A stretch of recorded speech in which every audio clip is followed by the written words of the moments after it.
Guys আমরা চলে এসেছি 0 পয়েন্টে। দীর্ঘ প্রতীক্ষার পরে অবশেষে পৌঁছে গেছি 0 পয়েন্টে।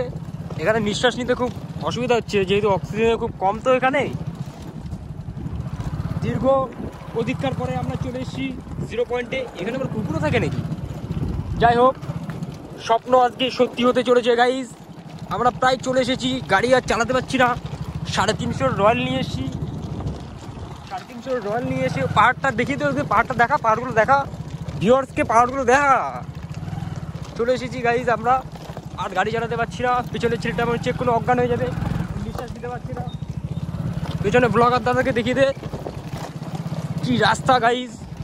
স্বপ্নটা পূরণ করে ফেললাম 0 পয়েন্টে। সুন্দর রাস্তা, এই সুন্দর গাড়ি চালানো যাচ্ছে। তোমরা তো বুঝতে পেরেছো, সামনে স্নোফল হচ্ছে, মাঝে মধ্যে বরফে মাঝে মধ্যে চশমার কাজ ঢেকে যাচ্ছে।